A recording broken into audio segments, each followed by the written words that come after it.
Estamos de volta com o síntese com os destaques da semana no plenário do Supremo Tribunal Federal. Agora, destaques da sessão plenária da quinta-feira, dia 7 de outubro de 2010, começando com o inquérito 2131. Relatoria da ministra Ellen Grace, Ministério Público Federal versus João Batista de Jesus Ribeiro ou João Ribeiro.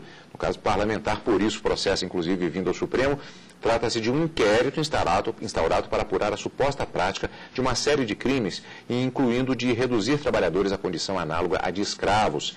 A denúncia formulada pelo Procurador-Geral da República contra o senador João Batista de Jesus Ribeiro, do PR de Tocantins. Karina, no caso, reforçando essa questão, o processo julgado no Supremo Tribunal Federal exatamente por conta do mandato parlamentar. A competência originária do Supremo Tribunal Federal para processar e julgar originariamente, vamos dizer assim, nos termos da Constituição Federal, toda aquela ação penal contra parlamentares federais, sejam senadores ou deputados federais. É importante a gente mencionar, e eu faço questão de frisar isso sempre, Carlos, que essa competência originária do Supremo, ela somente vai prevalecer enquanto durar o mandato do senador ou do deputado estadual. Isso porque, ao término do mandato, o processo, no linguajar jurídico, baixa, volta às origens, volta às instâncias originárias que deveria ser processado como um cidadão comum. Então, essa prerrogativa de foro que existe em relação aos senadores e aos deputados federais, existe apenas enquanto durar o mandato de deputado e de senador.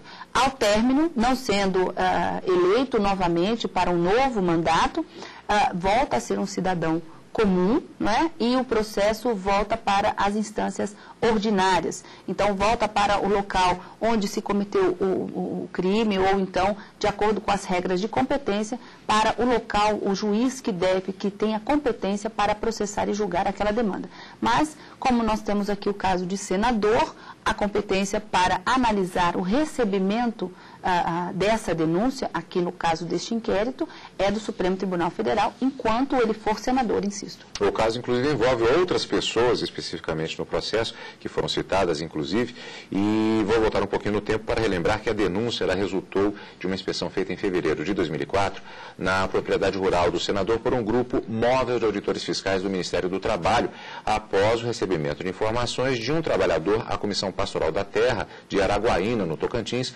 sobre suposto trabalho escravo. Vamos para o voto da relatora quando ela fala sobre a fase do processo que é caracterizada pela apuração das denúncias de forma aprofundada. Isso caracterizaria-se a uma fase posterior, se recebido o inquérito, transformando-se em uma ação penal. Ou seja, aceita a denúncia nesta fase do inquérito, transforma-se em uma ação penal, aí sim o aprofundamento e o julgamento propriamente dito. Vamos ao voto da relatora. As alegações acerca da inexistência de armazém na fazenda, de ausência de jornada exaustiva, de inocorrência de condições degradantes e de não caracterização de trabalho sem remuneração, a evidência só podem ser apreciadas em outra etapa do processo, que não o da instauração da ação penal, pois prescindem de produção de meios de prova para a sua demonstração. Finalmente, a questão referente à inexistência de concurso de agentes entre os denunciados a respeito dos fatos narrados da denúncia também não merece guarida. A circunstância de o denunciado João Batista haver outorgado poderes de representação ao denunciado Oswaldo, de modo a regularizar as rescisões de contratos de trabalho, não é o único elemento que aponta para a existência de comunhão de desígnios e vontades para a perpetração das condutas narradas na denúncia. Há elementos indiciários que dão conta de que Oswaldo foi a pessoa que aliciou e arregimentou as pessoas em Araguaína para trabalharem na fazenda no Pará. Relativamente às questões apresentadas ainda pelo denunciado Oswaldo, na sua resposta preliminar, melhor sorte não lhe assiste. A alegação de que não era administrador ou gerente da fazenda é contrariada pelos testemunhos dos trabalhadores, inclusive no que se refere à circunstância de ter sido o denunciado Oswaldo quem contratou pessoalmente vários dos trabalhadores rurais no município de Araguaína, estado de Tocantins. O aparecimento de um suposto gerente da fazenda, conhecido por Sr. Luiz, a descaracterizar possível comunhão de desígnios e vontades entre os denunciados, deverá ser objeto de apuração no curso da instrução criminal. Nesta sessão plenária da quinta-feira, nós tivemos uma situação muito comum, inclusive, em que é apresentado o relatório, as sustentações orais e o voto, no caso da ministra relatora. Quando há, particularmente, uma certa quantidade de sustentações orais, é comum, inclusive, que a primeira parte da sessão seja dedicada justamente à análise de um único processo e, quando do retorno, a expectativa dos votos dos demais ministros. Neste caso, na sessão da quinta-feira, aconteceu isso, voltou-se para a segunda parte da sessão e o primeiro a votar seria o ministro Dias Toffoli. Foi quando, então, o ministro Gilmar Mendes, ele pediu a palavra adiantando o pedido de vista do processo. Se não houver objeção, eu gostaria de louvar o substancioso voto da ministra Ellen Grace, mas adiantar o meu pedido de vista. Eu me comprometo a trazer num prazo curto a questão que é extremamente importante, mas reputo também relevante que nós analisemos essa questão e a mim me preocupa, desde logo, a necessidade de uma distinção entre o eventual descumprimento de legislação trabalhista e o trabalho escravo. Acho que é fundamental e que nós façamos essa análise e essa distinção. E também, especialmente em relação a esse crime de aliciamento, me parece que temos que fazer uma análise detida, tendo em vista o seu atual significado na ordem jurídica. Talvez até, no caso específico, pudesse refletir sobre a necessidade ou possibilidade de consunção aqui, uma vez que o crime mais grave é o do trabalho escravo, assim considerado, e nessa relação, se houver o aliciamento, me parece que há uma relação de meio e fim, de modo que são preocupações que me levam, presidente, se houver concordância, a antecipar o pedido de vista. Foi assim concedido o pedido de vista ao ministro Gilmar Mendes. Estas questões serão aprofundadas quando da apresentação do respectivo voto-vista neste inquérito no plenário do Supremo Tribunal Federal. Outro destaque da sessão plenária da quinta-feira, extradição 1167. Relator, ministro Joaquim Barbosa. Governo da Argentina versus Eliseu Rodrigues Rios. Pedido de extradição do governo da Argentina com base em tratado de extradição firmado entre os estados partes do Mercosul contra o nacional espanhol Eliseu Rodrigues Rios. Ele é acusado pela suposta prática de crimes de tentativa de homicídio agravado pela utilização de armas. Karina, aqui seria um pedido de extradição instrutória. Sim, toda vez que nós temos um pedido em que se diz que o extraditando é acusado de ter cometido algum crime, nós temos um pedido de extradição instrutória. Isso porque nós não temos uma condenação efetiva. A solicitação da entrega do extraditando é para que ele possa, junto a este Estado solicitante, responder ao processo criminal e participar dos atos processuais, a possibilidade de se defender, o princípio do contraditório, ampla defesa.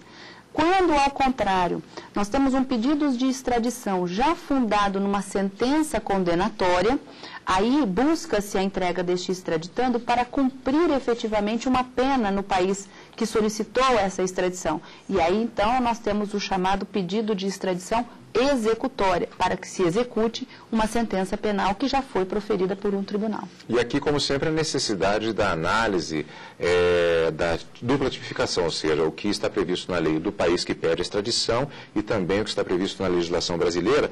E aqui, justamente, esses termos algo estranhos, um pouco diferentes, porque se trata da referência ao país que pede extradição, ou seja, acusação de suposta prática de crimes de tentativa de homicídio, aqui a equivalência em termos de título do nome, propriamente dito, e o outro agravado pela utilização de armas.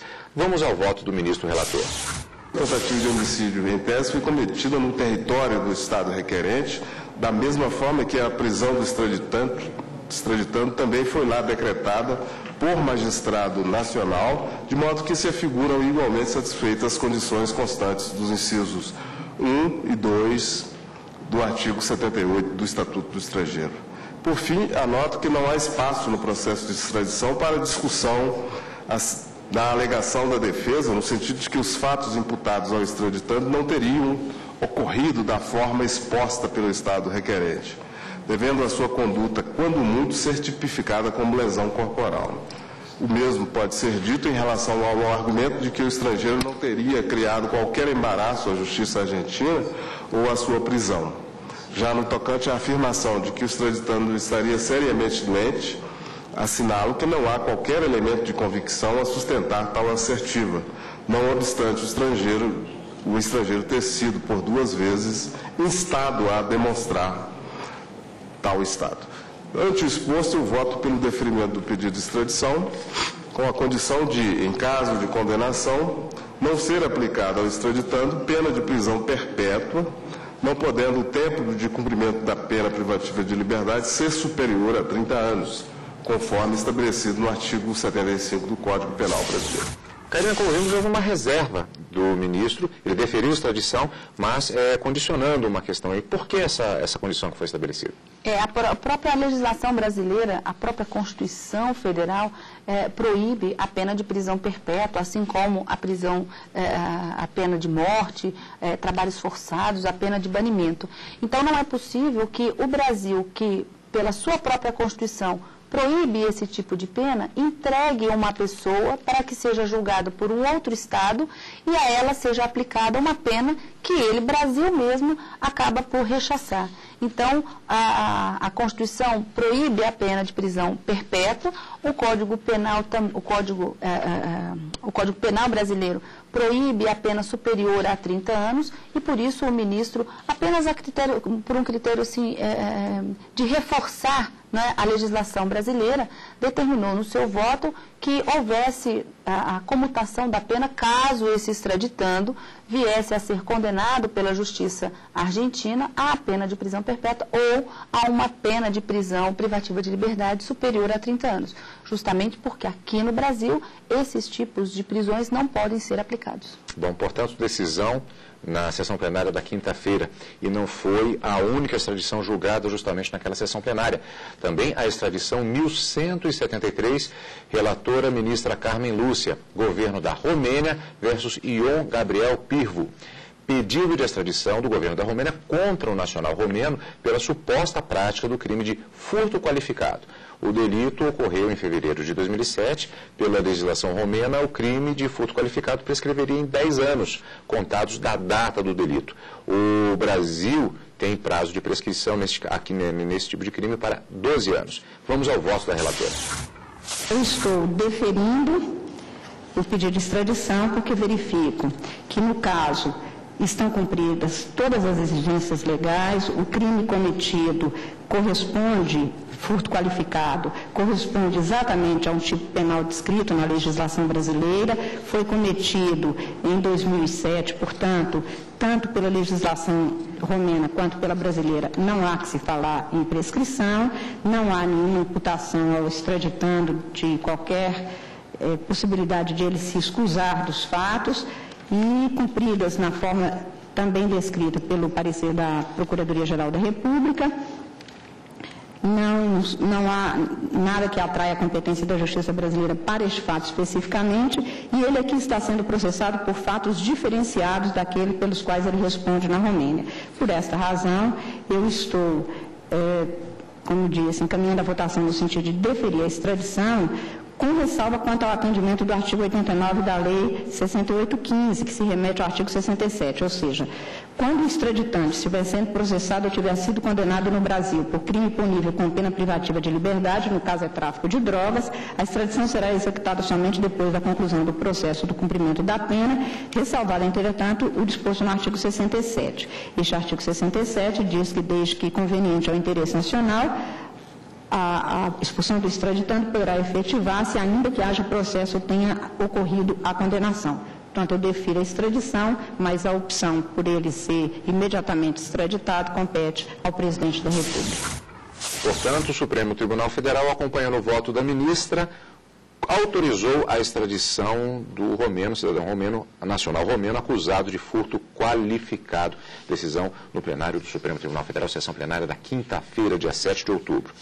Karina, na sequência nós tivemos uma sucessão de julgamentos que tivemos, inclusive, em semanas anteriores, que se caracterizaram como recursos que foram apresentados sucessivamente na chamada ação penal do mensalão, a ação penal 470, com diversas decisões, diversos debates, muitos deles, inclusive, interessantes, como foi, por exemplo, o caso de um instituto chamado reinterrogatório. Houve um debate interessante no plenário a respeito dessa questão. Houve, Carlos, sem dúvida. E justamente por conta da reforma do Código de Processo Penal ocorrida em 2008, que jogou a fase do interrogatório para o final da instrução criminal. Antes da reforma, antes de 2008, o interrogatório era um dos primeiros atos processuais feitos na ação penal. Recebida a denúncia, o juiz determinava imediatamente a citação do réu para que fosse interrogado. E com a reforma, esse interrogatório foi jogado ao final da instrução. A pergunta e a discussão que gerou em torno deste tema surgiu justamente porque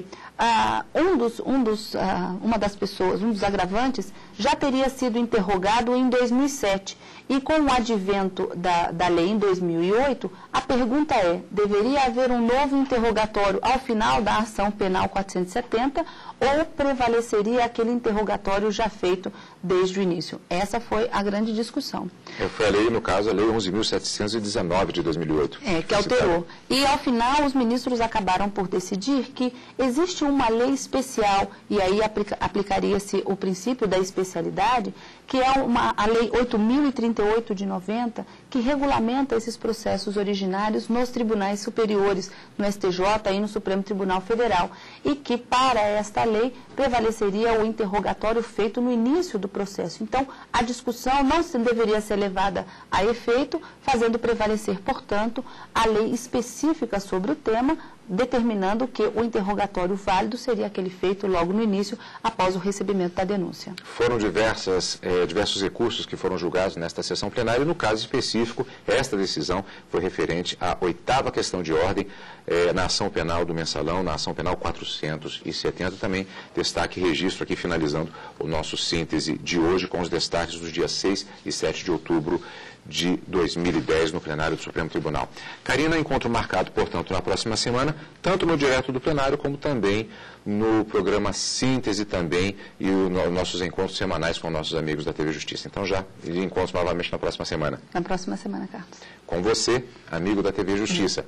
Como sempre, obrigado pela audiência e continue conosco aqui na TV Justiça.